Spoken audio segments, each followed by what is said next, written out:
Matt, thank you so much for joining us. Sure. Thanks for having me. You know what? We're going to get into the movie in just a second, but a little background for listeners who are just joining us midstream. What is this all about? The Rite, the making of a modern exorcist. It was the book that you wrote. Why did you write it? How did you begin this journey? Well, I'm a journalist living in Rome, and the journey really began, and it was a journey for me, when I heard about this course being offered at a Vatican university, that purported to train exorcists. So I didn't know anything about exorcism. I was raised Catholic, but I never thought about exorcism or if the church still believed in it. And I went down to the course, was very curious, open-minded, and objective, and I met an American priest, Father Gary Thomas, who was in Rome to be an exorcist, to learn to become an exorcist, and he was taking the course. I asked if I could follow him, and he said I could. So that was kind of the start of that journey. Yeah, how'd you wind up with this whole thing in terms of where you are now? You start off, you're young, you're curious, you think this would be a very interesting subject, but I have no idea what I think about it. Where did you wind up? Well, I think that I try to remain as objective as I can in the book. It's really, the story is really told through the eyes of Father Gary, and I think the movie is very similar in the sense of the objectivity. It's about challenging people. It's about, if you're an intelligent person and you have questions about your own faith, about what you believe in, then this is going to be the perfect movie for you. And I sort of wrote the book in the same way. I saw about 30 exorcisms. I didn't see anything myself personally that convinced me that the problems these people were having was caused by an evil spirit. But I do admit that there's something real going on here. This isn't just people faking. I mean, these exorcists have to work with scientists, with medical doctors, with psychiatrists, and such, and they do. And so they're screening these people through professionals. The people are telling me, look, I'm a board-certified psychiatrist. I know what schizophrenia is. This isn't it. Something very different. Did you see any crazy things like, in the movies or this movie? I didn't see this movie, but I mean, any head spinning around? Right? Yeah. I did not see any head spinning around. I mean, it was very real, and the book captures that reality. I mean, the exorcism isn't something you can put into a neat little box, and the movie captures that as well. So it's something that is very different than what people assume, or associate with past films and past books about exorcism. This sort of is able to capture the reality.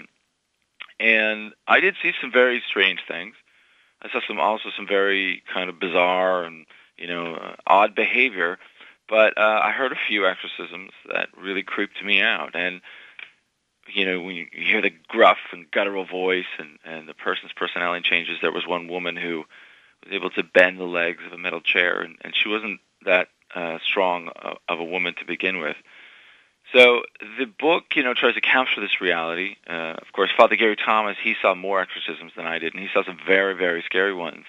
And those make up the bulk of the book, and the movie as well.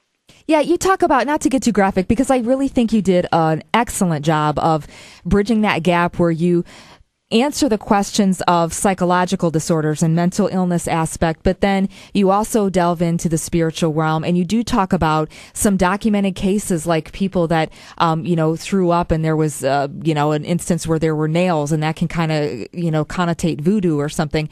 I mean, was that also legitimately part of the journey? It sounds like it was documented either by you or something that Father Gary saw. The case with the nails. Yes, the case of the nails was something that I didn't see, but it's common. Again, people who participate in exorcisms, who are familiar with this world, they see people vomit up objects. But the exorcists themselves are quite savvy about the fact that it's not proof. They have to be very cautious. Psychotic patients will also do that. So this again though was when a woman had vomited up some nails, and then they mysteriously dissolved right in front of his eyes. And this dissolving had happened in the past. So, it's something that has happened, but it's rare. It's a rare phenomenon. I think you're right in mentioning the book was really about understanding the scientific side of it as well. I didn't write the book for believers. I wrote the book for non-believers as well, people who were just curious about exorcism and wanted to know the truth, because that was really the approach that I had myself. So when you're looking at exorcism, you have to look at the scientific evidence. Exorcists are working with scientists, and the evidence is out there that the majority of these cases can be proven through natural means. So exorcists are aware of that. They should be. What's more interesting is that small sliver that still can't be proved, and scientists admit that there still remains part of this world that will become, continue to be a mystery. What do you think about the movie, Brooke? You really enjoyed the book, and you loved the book and how it dealt with the theology and the Bible verses and all the things that deal with exorcism, and you didn't care for the movie very much. Yeah, Matt, I hope you understand, and I love the book, and I recommend the book, but I was disappointed when I saw the movie, which is no reflection on you. I think it's more, the Hollywood liberties there, where, there was just some license, and there definitely was that air of doubt, and I think even there was a point where Anthony Hopkins planted something, so you're thinking, well, is this even legitimate? And it's such a deep topic, from the mental illness aspect to, the prudence and the care and the discernment that go into, the religious side. And, I figured because it's listed under the horror genre that it would be more of a sensational vein. But did I miss something? And what was your honest interpretation? Well, I think having written the book, I'm big enough to know that Hollywood's going to take liberties with the story. I saw it last night for the first time, and I was very pleasantly surprised. I think it went beyond my expectations. I know Father Gary Thomas himself really loves the movie and finds it to be very accurate. There's nothing in the movie that wouldn't be, possible as far as written in the book or things like that. I mean, it's hard, when you're dealing with the topic of exorcism on film. You have to show things. You can't talk about it. In a book, you can be didactic. You can talk about the theology, but in a film, you need to show those aspects right away. I thought the idea of the film, what I really appreciated about it was this idea that it does challenge you. It isn't about easy answers, and there is some mystery all the way through, but it's not equivocating in any way. It's not really open-ending, where I think people are going to feel let down. And instead, I think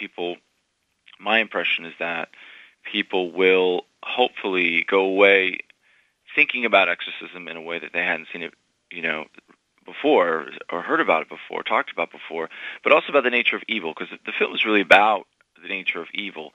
And evil is a tricky thing. It can do, according to the church, it can do pretty much anything in its power, and it's smart and it's intelligent.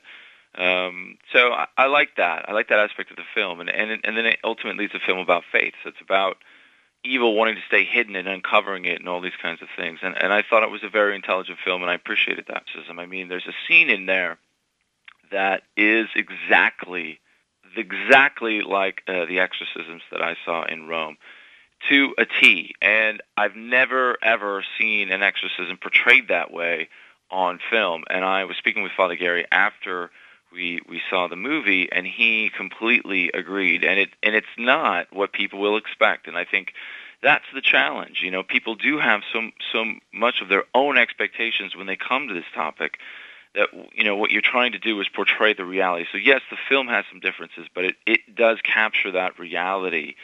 And if you're keying in on Father Gary Thomas's real life, and you will see some differences, but the journey, I would say, is still there. The core journey is still intact.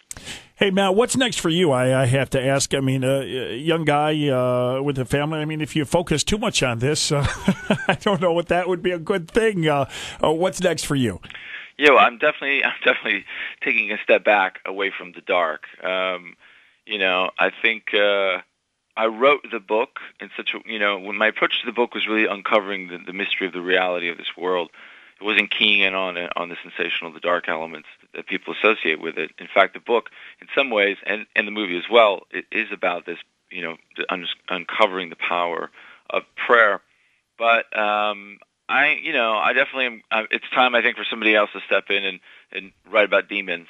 I'm going to take a step back and take a breather. Hey, Matt, we're really glad you spent time with us, and appreciate your hard work on this book. And take it easy, write a cookbook or something now, okay?